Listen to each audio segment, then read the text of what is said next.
Hi,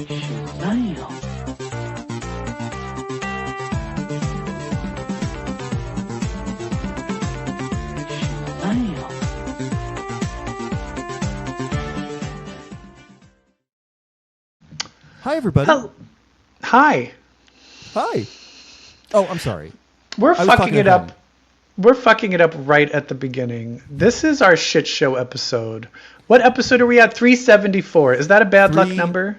3 fuckity fuck. Because this is our fuck all episode. 374 is a bad number because it means nothing. Just like the world. And we're just warning you ahead of time. Brett is in Arizona and has bad Wi-Fi, so the sound might be a little warbly. But we decided we're just going to go with it because we really want to get an episode out and talk about the state of the X-Men with their new reset, X-Men United. We're here to talk about X-Men United, and despite the fact that it is midnight, it is 20 past midnight on my biological clock, and I'm feeling it. It's 120-something degrees here in Phoenix, Arizona. Even at night? It doesn't cool down at night? Oh, at night. During the day, it's 184 degrees. It's a high of 184, real feel of 192. Oh, my God. Okay, well, you know what? Before we start talking about the X-Men, there is something else that happened. So I'm kind of like, I want to talk about something else real quick, if that's okay with you. What do you like? And he was all like, and then she was all like, and then they were all like, and I was all like, what? It's Hot Topic time. Something happened called... Something happened. The Oscars. The Oscars, the Academy Awards, which Jeff and I are huge fans of. We come alive Oscar night. We really do. I watched mine on an airplane. And I only saw bits and pieces of it because, again, fuck everything. Exactly. I agree. I mistakenly agreed to see my friends play, and the night of the Oscars. I was like, why does this? Oh, this one has seats available. And then I was like, oh fuck! But here's what happened. I forgot. It was at 7:30. Well, guess what? The Oscars in LA start at 4 p.m. You could have been watching them all. So I watched them, had the Hulu playing as I was like driving my car, so I'm hearing everything. And so at the end, the play starts right before the last final three. Oh, Jesus. The final three. And I'm like, oh, I can just pick up when I get out and not be spoiled. These fucking people... It's like everyone in the play, someone was like, oh, Michael B. Jordan won. And I was like... Oh, you live in L.A. Great. It's all anyone talks about. Spoiled. Anyway, I did watch it. What did you think? First of all, I think Conan O'Brien did a better job this time than the last years. I could not see past the piss-poor production. The production was incompetent. Yeah, there was, much like probably people are saying about our podcast now with our low-quality audio, there was like audio cues, there was missed cameras, movements. There was a lot of that. And it was kind of like, and then they were like, we're moving it to YouTube soon. I'm like, ooh, that's going to be real rough when that happens. But also, why is that happening? I think they probably spent more money. Google probably spent more money on it. I mean, the SAG, the Actor Awards are now on Netflix. They just have more money to offer. Yeah, I guess that's acceptable. But at least Netflix is still on your television. Or do people watch YouTube on television these days? There is YouTube TV. I am questioning whether to get, because Hulu is going to merge with Disney. And when that happens, I might get YouTube TV. I don't know. But yeah, that was annoying. But I will say just the quality of Conan's jokes, I felt were pretty good. I felt he did a really good job. I missed it, but I watched it retroactively. His opening as Aunt Gladys was hilarious. It was incredible. Yeah, that was amazing. Especially where he had a doppelganger run out into the audience who thought that was him, and then he came out without the makeup. And you're like, oh, that was just a stunt double. I was like, oh, that was really funny. While they failed at basic television production, they shined at stage production, which is Yes. interesting. Like at Yes. theater, they did really well. The recreation of the Music Through the Generations scene from Sinners on stage with Misty Copeland, mwah, that was incredible. That was really good. I felt the Golden performance was great. I felt that the lengthened In Memoriam, where they actually kind of focused on Really some of the nice. people and did different Really songs. nice. Yes. Had Barbara Streisand singing. And I know this is gay, but I love Barbara Streisand's voice. I think So she has gay. a great voice. And you want to know why I love her voice? I'm going to get musical here. She's Okay. from a time where people did something called scooping instead of runs. Do you know what that is? No. Nowadays we have, and I 100% blame Christina Aguilera Okay. in pop music, because I think runs were more done in like more gospel or R&B type music, but Christina Aguilera came along and was like,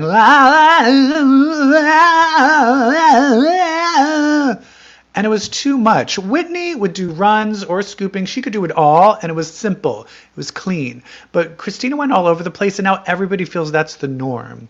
This is how you're talented, is if you can go everywhere. Barbara Streisand does scooping, which is where it's just yeah, yeah. straight. And Yeah. I miss that in singing. Hold it. And I was like, Hold it. yes, It's yes. endurance. It's a marathon. Also, not a I think it's harder to do. okay, because everyone can go. Listen to Exactly. Yeah. So anyway, that was good. And I will say the speeches were good. The speeches didn't go over. Apparently, Amy Madigan said that they were told not to thank people that the audience doesn't know. Yeah, she said that in her speech. That's insane. Now, sadly, I agree, because I do find the speeches boring when they are thanking people I don't know. And I'm like, but I get it. But I do feel the speeches, for the most part, there was no Adrian Brody There was going. no Adrian Brody, and even then, you didn't see it, but they made fun of him to the gods about how long he went last. Oh time. yeah. No, I did. Yeah. He said that right before he came out, and then he tried He to like do his took own his joke. gum out and like Yeah, and it offered was it to like- people. It's Yeah. like, shut the fuck up. Anyway, let's talk about the actual awards. Okay. Were you happy with Yeah. how it went? I mean, you're talking to first place in my Oscar pool, although it was a first place. It was a 5-way tie for first place, and I lost at the tiebreaker. But if I would have went with my heart and not conventional wisdom and picked Sinners for best cinematography, I would have won. Because I looked at my ballot and I was like, everyone's saying it's going to be one battle, so I'll go with that. I'll go with conventional wisdom. But that scene that I just referenced from Sinners, the musical scene, That's what won it out. That was the greatest piece of cinema this year, that scene. And I so that will won it say, out. I thought One Battle would get it because that driving scene with the hills Yeah. in One Battle After Another, Oh, that was yeah. filmed in Yeah. a very way where I'm like, oh, I haven't seen something really done like this before. Where there And was so no that I tension. thought it might. So I see, and there's also usually cinematography just goes along with the Goes best hand in hand picture with director. stuff. And yeah. Speaking of going with the other stuff, is editing. That guy kissing his boyfriend when he I didn't wins see the that. I award. missed that Oh part. yeah, big old Mo. Oh, good. Like, meh. No, he didn't use tongue, but he Ooh, kissed his oh. boyfriend, got him, and basically was like, all my friends are at the bar watching. You can like take a shot for me. Like, it was like super gay, and I was like, Mary. yes. I love it. Um, So, yeah, I mean, they had me right away with Amy Madigan. Like, correct answer. That was a cultural moment. Like, I'm sorry, but Also, we need to like- give horror its due. This is like Right. giving it up for Toni Collette, who should have won. yes. But, like, Weapons, Frankenstein, Sinners. What a night for horror. Like, thank God. Thank you, because it is the Thank most you. interesting stuff happening. I love that has Ryan Coogler won an Oscar He's never before? won an Oscar, no. Was he nominated for Black Panther? Yes. Black Panther was nominated for Best Picture. I know that. But was And he nominated for Best Director? Director, or even did he write it? I feel like he's definitely been nominated for something before. Yeah. But I was super happy that he won. So happy that he won, and so happy with who presented him his award. Chris Evans and Robert Downey Jr. Yeah, that was great. That was great. And And let's talk about, there was only one upset, kind of, which was everyone originally thought Timothée Chalamet was going to win for Marty Supreme. But after the actor went to Michael B. Jordan, you saw the momentum shifted, similar to Mikey Madison and Demi Moore last year, where there was a sudden momentum shift, and then it worked. I will say, people are saying, did you see the ballet and opera thing that Timothée Chalamet said? Yeah. That all came out like that people didn't start talking about. Yeah, it was after the voting. Also, if you watch the whole thing, he was not dissing opera. He was just talking about how movies and opera, people don't give a shit about them anymore, and that movies is like heading in that same direction. Right. Because we're losing this cachet. Yeah. The problem is he's so schmarmy that when the way he says it is schmarmy, and when you take the one little clip of it, it was like, ooh, this looks really bad. But when you watch the whole thing, you were like, oh, he wasn't really saying that. And this seems like just like, hey, it's like the Anne Hathaway syndrome. We're like, let's all hate on him right now. Yes. I do think, though, he's trying too hard to win the Oscar, and it makes people not want to vote for him. I think one of his biggest mistakes was I'm going to be one of the greats. I want to be one of the greats. Yeah. It's just like, we'll decide if you're one of the greats. Because also, guess what? Leonardo DiCaprio was nominated. First nomination. What was this? Do you know what his first nomination was? Gilbert Grape. What's Eating Gilbert Grape? When he was like 20 years old or some shit. And he did not win for another 20-something years. So it's like, you are only in your 20s. He's still like in his 20s, right? He's probably like 27. Oh, is he 30? He just turned 30. You still got a ways to go, boy. You also put some fucking meat on your bones. Yeah. But like, I miss the Timothée Chalamet that would show up in the harness, in the sequin harness. Yeah. Like this Timothée Chalamet, he's become such a straight guy. He's been yokoed. By Kylie Kardashian. Yeah. It's 100% Kylie like, Kardashian's fault. I think the ballet opera thing was us realizing, wait, he sucks. And we've thought that for a while, but we haven't really articulated it yet. But Anne Hathaway did this and then made a comeback, so he could... He just needs He needs to eat some humble pie, which I'm hoping he did tonight or last night. I love the Anne Hathaway moment with Anna Wintour, who I'm so sorry, I never knew was British. Really? You never saw the? Oh, I've seen Oh, you didn't watch the? I watched the Vogue documentary on Netflix, which was really good. They were like Dame Anna Wintour. I was like, huh? I don't know if this is true. I'm guessing, but you know who Meryl? I think it was supposed to be Meryl Streep. Because you know the sad story with that, right? No, what? Is she sick? No, you know who she's partners with now. Martin Short. Martin Short. You heard about Martin Short? No. His daughter committed suicide like 2 weeks ago.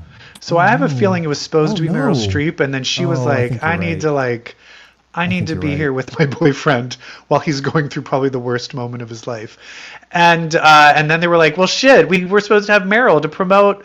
Why don't we get the person Meryl was playing and just get Anna Wintour? And I love that she was a sport where it's like, this movie is showing what a piece of shit you are. And she's like, sure, I'll do it, which I thought was kind of funny.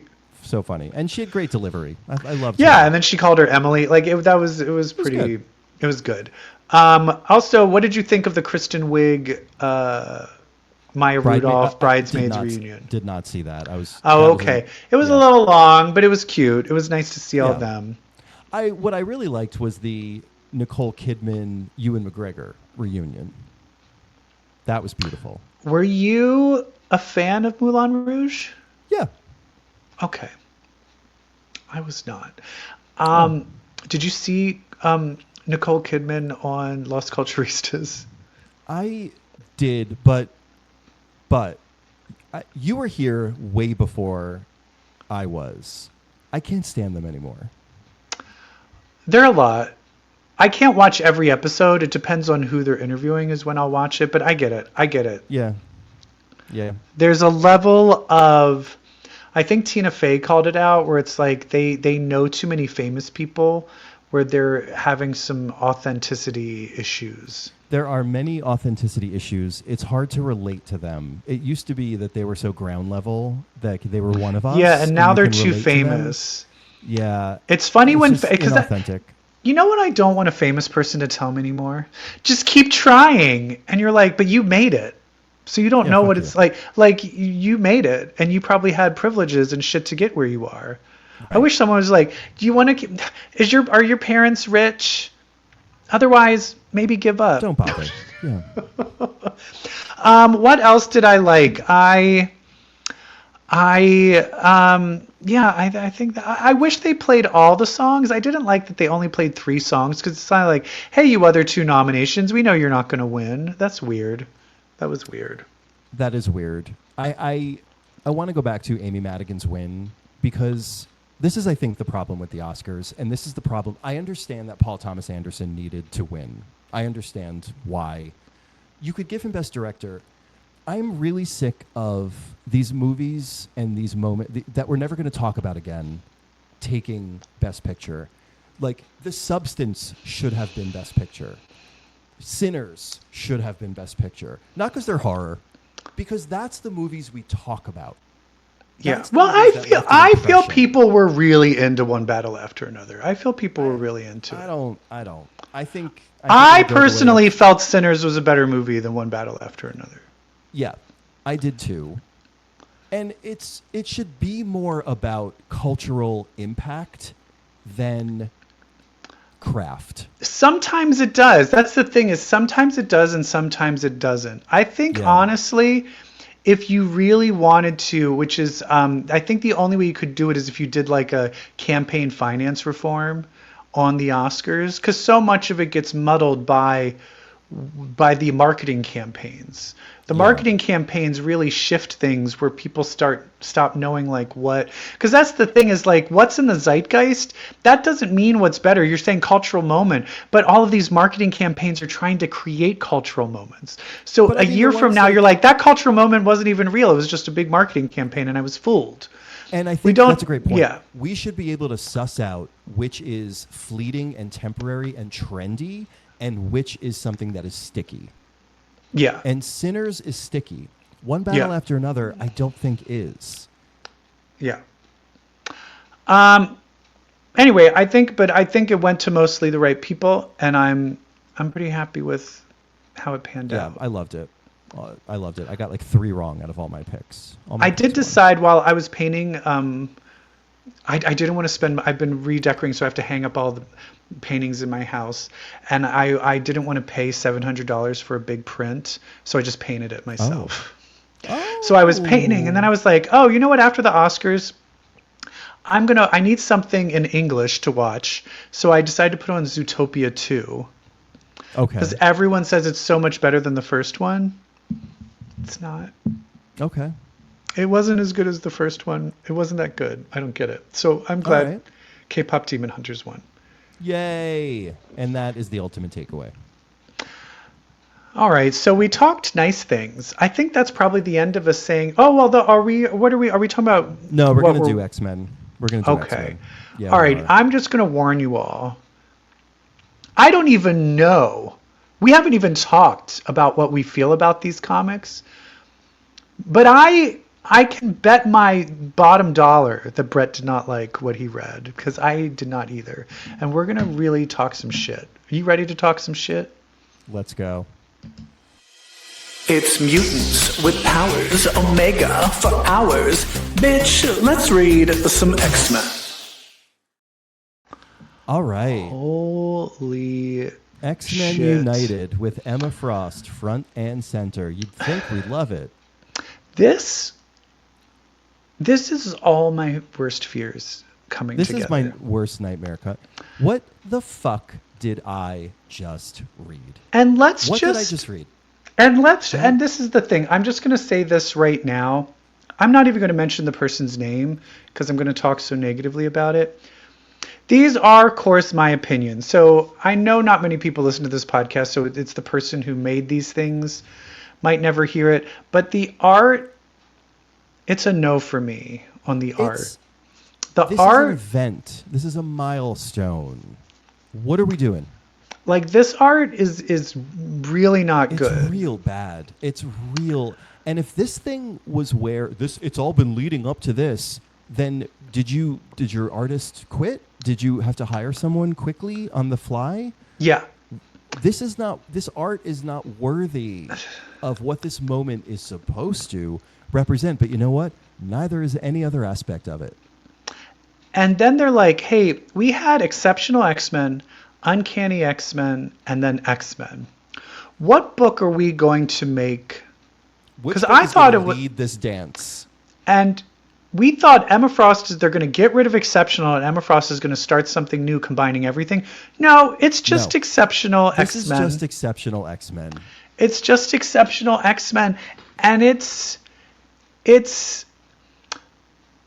not like, okay, I'm gonna throw it out. Why Krakoa? It's trying to do a Krakoa.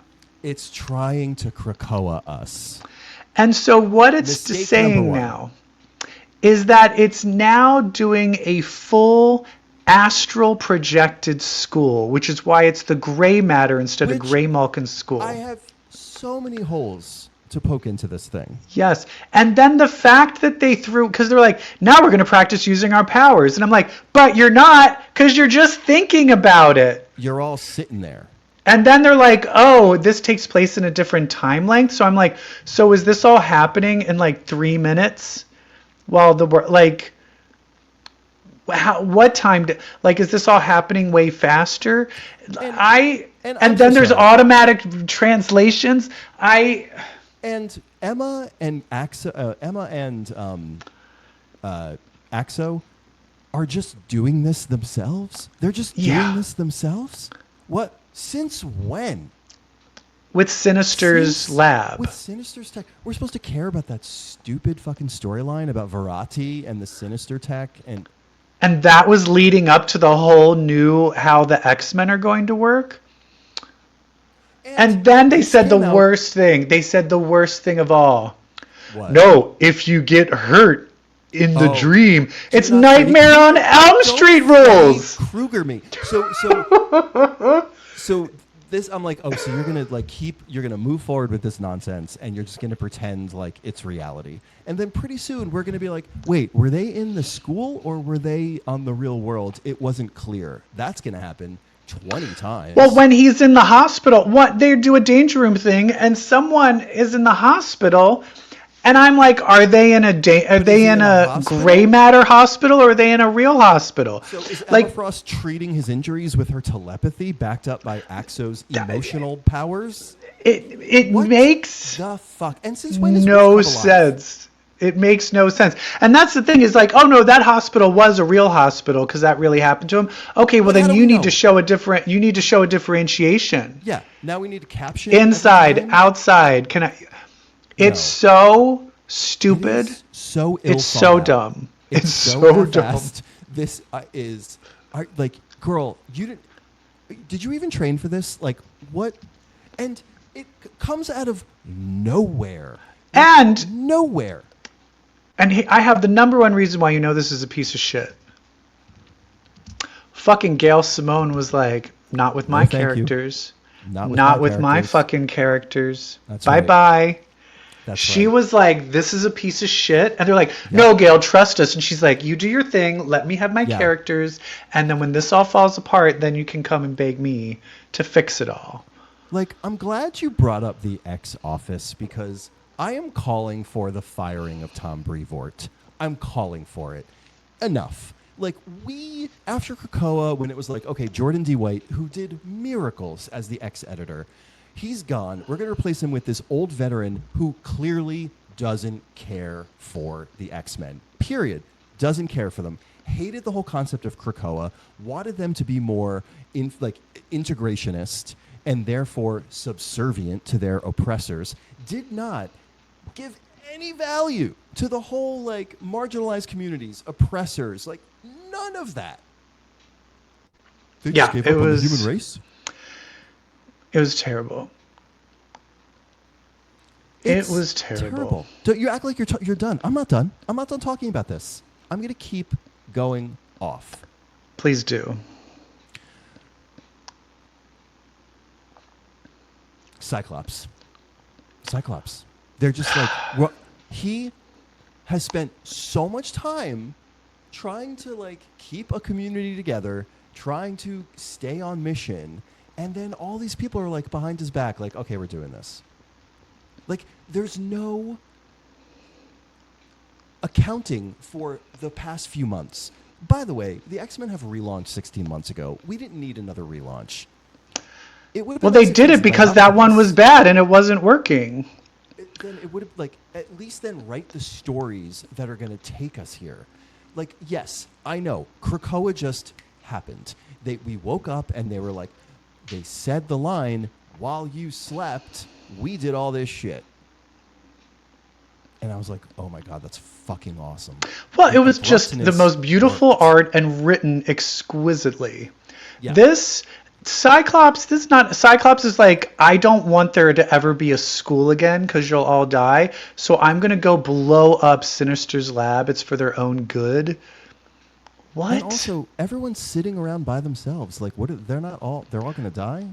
No, but that's the thing is it's because they all die in the thing. It's a kind of like, honestly, if you wanted everybody to get together, wouldn't you want them to meet astral projected and not actually physically in person? So even that doesn't make sense. It doesn't make sense. Also, who are these new students? Have we seen them before?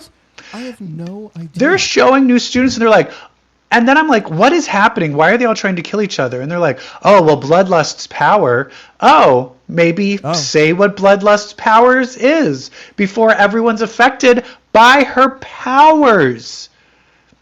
Even Matt Fraction would literally put Psylocke, telepath, telekinesis, psychic knife. Like do something like that. This is a horrible piece of shit. And I'll tell you this needs to go the same way. Remember when they wanted to try and fuck with the X-Men before and try to make the Inhumans #1? What ended up happening? They ended up canceling and canning all of that bullshit. And that's what's going to happen here. I went in the forums, and you know what I could not find? A single person that liked X-Men United. Oh, everyone hates this. All of the forums are like, this is the worst piece of shit with the worst art I've never seen. Absolute garbage. So they need to figure it out fast because they do need to fire the editor. Because that's the thing is something cannot be this horribly hated because there's no way X-Men United 2, the sales are going to be completely plummeted. No, a week 2, 70% drop off. Definitely in the cards. But like, this is the writer who writes Exceptional X-Men. You're telling me Kitty is like, oh, fuck Emma Frost. Like, she shows up late to the meeting and they're like, oh, you would skip half her meeting. And she's like, yeah, I know, right? I'm like, what? Even who are these people? Of the book is like, I don't know who the fuck these people are, which I'm like, that's editorial meddling right there. And Emma looking all evil she's like, everyone. What is this? God, I'm sporadic. I'm all over the place. My mind is chaotic with hate. It's so bad. It was everything. So I thought it was literally going to be like, we're going to start a new school and everybody's going to just be on the same team now. But now we're going to make Cyclops like a villain of the other team. What? We did that with Wolverine and the X-Men. We've already done it. They're not even doing anything original. Fire Tom Brevoort. That's going to be the name of our episode. Do you think the X-Men can come back from this? I think if you put talent on the book, absolutely. They're the X-Men. It is foundationally our favorite thing. Yeah. Of course they can. I'm telling you right now, I think one of the things they need to do is I think they need to make a school, and I think there needs to be 3 books. And that is it. 3 books. You're right. And done. and get back to the basics. There's one book that's about the school. There's one book that's fighting. And then there's Wolverine, because they're always going to have a fucking Wolverine book.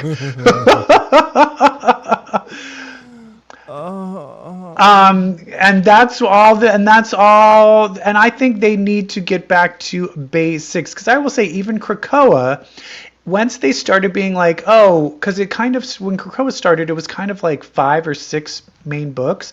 But then they started adding more and more and more and more and more. And it started kind of, the seams started cracking. I want one person to be in charge of everything. And honestly, I want Gail Simone to do it. Mm-hmm. I kind of feel Gail Simone needs to take this shit over. The only other person I think I would like to give a crack at it is, what's his name? Tinian? Yeah. Something's Killing the Children. I would love for him to take over the X-Men. Yeah. I think I would like Benjamin Percy to take over the X-Men. The guy that's been writing Wolverine and wrote Krakoa and X-Force, he's a damn good writer. He's a good writer with good ideas, and he's worked on this book consistently for a long time. I do think Benjamin Percy should be more of an architect. I really do think we just need someone that just understands the characters and understands the relationships and isn't trying to just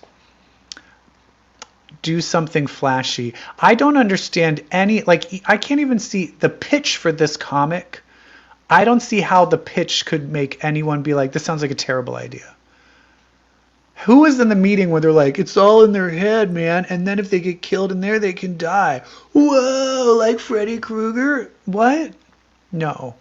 I should have known when this thing was named after one of the worst X-Men movies ever made, X3, X-Men United. That should have been my sign.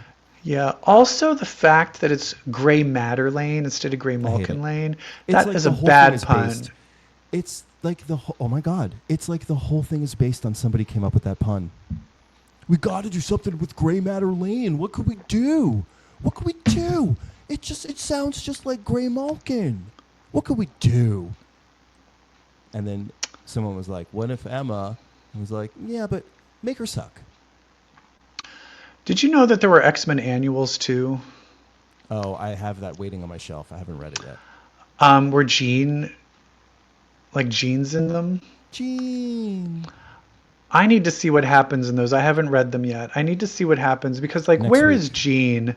Where is Jean in all of this? I want Jean to come back and be like, this is dumb. No, what I really want is Emma to be like, ugh, I changed my mind. This is stupid. Also, Axo, we're supposed to believe that Axo and Melee and Bronze are sophomores? They're like Danny Moonstars. What? They're the people that have been trained enough? When did that happen? When did that happen? They've never been trained at all. There's 12 issues of Exceptional X-Men, also, and they didn't learn shit. If I may, fine, we're going to do this whole Gray Matter Lane thing, and fine, it's Emma Frost who somehow is able to be powerful enough to do all of this. Why wouldn't this be Jean? Why wouldn't this be something the Phoenix does for mutants? If you have this be more like this is more White Hot Room and this is where they do all because they already used that up to get rid of Krakoa. It's so dumb. This should be Phoenix's contribution to the mutant race. That's what this should be. I'm telling you right now, and I'm going to throw this out there for the entire Marvel universe. I think it needs to be reset.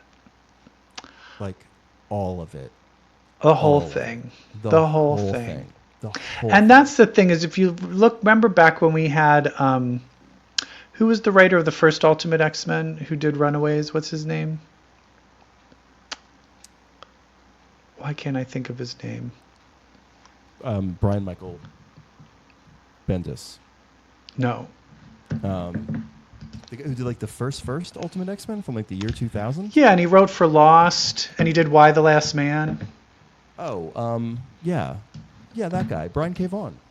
Brian K. Vaughan. He restarted the X-Men, and it was amazing because everything was true to it, but updated and fixed. And I do feel that now that Sadie Sink is coming probably as Jean Grey, and they're about to start the MCU, I think it's time to just start the fuck over. I think just start the fuck over. I'm done. DC does it all the time. Yeah, and you know what people are real excited about? These new absolute Wonder Womans and absolute Batmans and all of that shit. Because they took these ideas and modernized them. And even when... Yeah. And finish what you're saying. Yeah, and even when Marvel tries to do it, their ultimate line this time sucked. The Ultimate X-Men, the most boring. We stopped talking about it because it was so boring. What absolute DC did was make their heroes underdogs, which is the best kind of story in this kind of genre.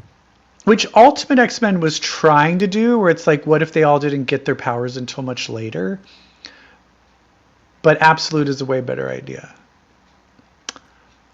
All right, I'm so angry. I can't talk about this anymore. Okay. Let's talk about something we like. All right. Oh. What you watching? Is it me naked? No? Oh, fine. I was like, oh, wait a minute. Do I need to press the button? But you did. No, I got it. I got it in my slow, chaotic way. And more chaos. Here's my slide for Drag Race. I'm not good. I'm not okay. All right. Well, let's just have it be our two beautiful faces. Let's just have the two. Let's just put this up. Okay.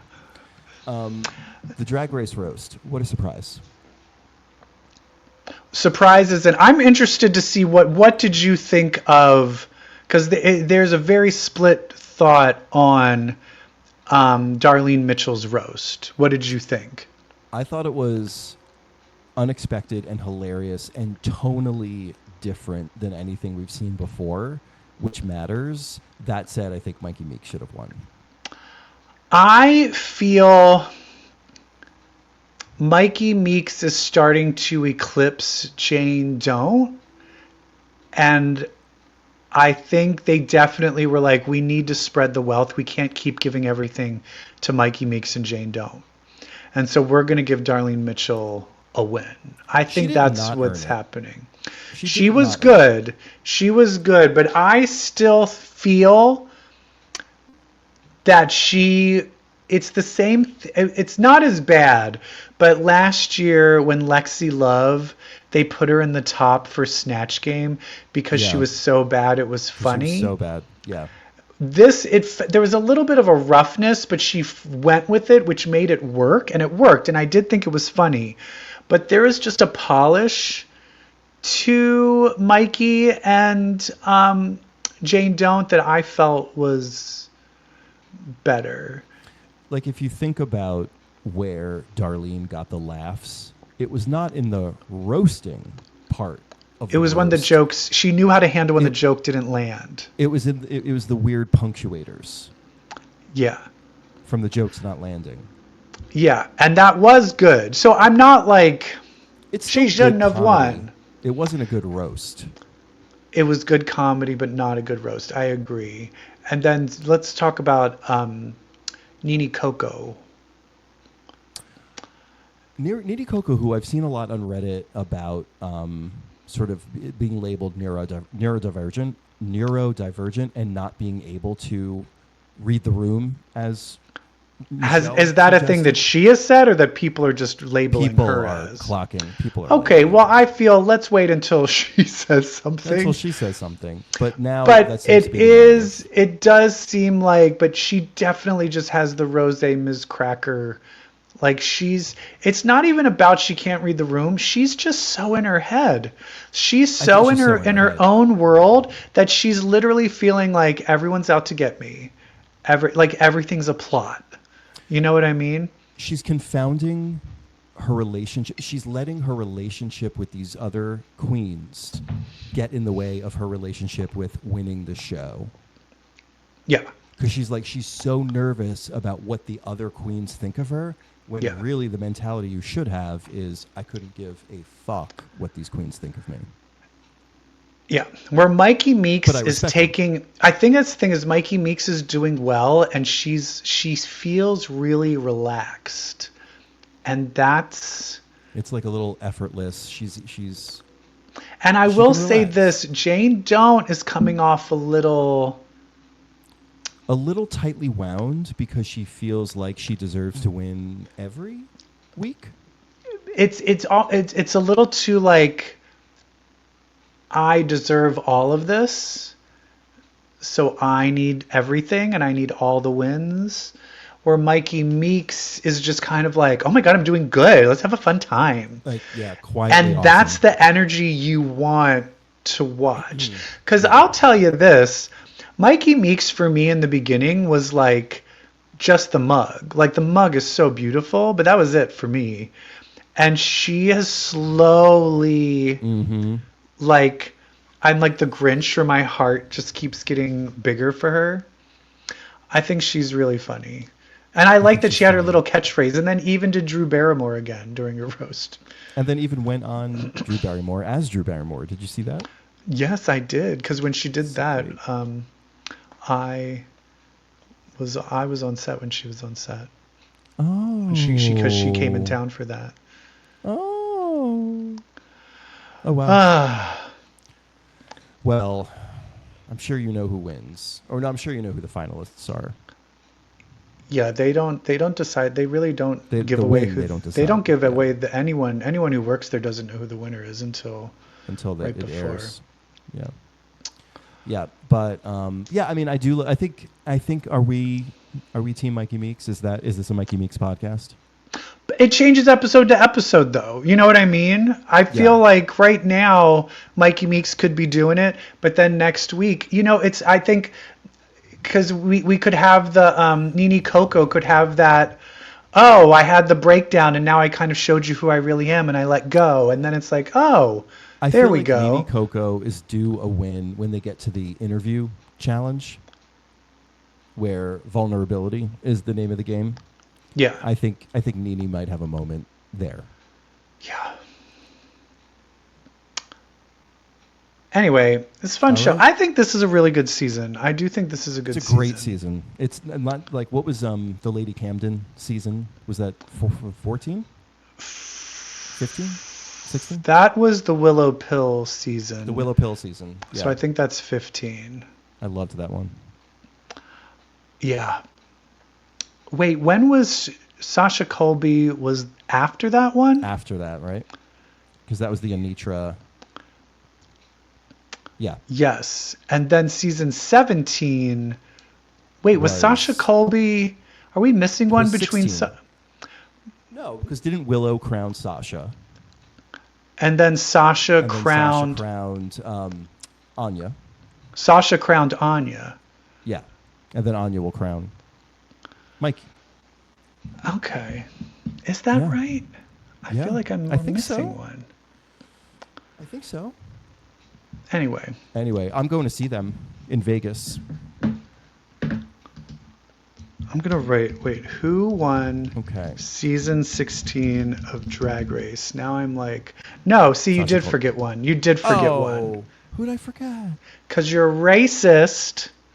The first Asian winner, East Asian winner, Nymphia Wind. Nymphia. And Plain Jane and Saphira Crystal. Yeah. So I was like, I know that there's a season missing. Yep. Yes. Anyway, Drag Race is always fun when it's on. I'm gonna see it live before you and I go to Palm Springs. Oh, in Vegas? Yes. It's a real. I've seen it all like on screens and I've edited things for it, but I've never seen it live. It's always a good thing. I went by myself, and now I'm taking my husband, and we got right on the stage seats. Fun. Because we want to see Nick Lemmer. Oh, right. That's right, the dancer. Guys, just to let you all know, we are going to be together in Palm Springs for our birthdays, and we will record So together. two episodes from now, right? Yes. Yes. Woo! So Oh excited my for Palm God. Springs. It'll be CBQ spring break. CBQ spring break. Oh my God, let's So see if we excited. can record. I wish we could record it in the pool. Can we? We'll figure out a way. But also, can we do a crazy "We're on spring break" montage to open it up? Us Sure. doing keg stands and looking at boobs, Snorting K and getting gangbanged. Yeah. Yeah. Love it. Well, I think this is good. I think we did it. We did it. This is a bit shorter. We apologize if there's any sound issues. We apologize that we're so negative, but we're just saying it because we love the X-Men and we want something better for it. This one's for the true fans, all 4 of you. Yeah, and if people are like, hey, can you not be so negative? Give me something good to read. We'll talk about, I think we might skip over some, since we're going to move on. We didn't talk about the other books that came out. I do want to briefly mention the Danny Moonstar book. Oh, I was going to ask you because I haven't gotten a chance to read it yet. Please tell me that's okay. Guess what it's about? Demon Bear? No, you know that weird group that she was in with Magic? With Magic? It's about that? It's that stupid group. Don't care. And then Wolverine is training, in the Wolverine book, he's still training those Morlocks. I don't know. And then even Colossus and Magic, nothing. I hate everything. I hate it all except for Uncanny. Uncanny is the only saving grace for me right now. Should this become an X-Men nostalgia podcast in protest? I know. We need to revisit some old X-Men books of why these were good. I will say, no, it's not true. Fully true. The X-Men book was also released, and that's okay. That one's okay. Oh, okay. Yeah. I don't mind where that one's going. Yeah. All right. Well, that's all for us. We'll talk more about it all. That's it for us. I'm going to bed. It's 1 a.m, according to my biological clock. Wait, how long have you been where you are? You haven't adjusted yet? No, I have not adjusted yet. I got here last night. Oh, just last night. Oh, okay. I understand. Yeah. Well, anyway, guys, I hope you like Drag Race, and I hope you like the Oscars, and I hope you hate the X-Men as much as we do. And if so, let's talk about it in the YouTube comments. But that's the thing is, are you hating the X-Men because you used to read the X-Men? Well, I hate to break it to you, but if you read the X-Men, then that means you're gay. And the reason you're gay is because if you read any comic, well, then that makes you queer. Bye.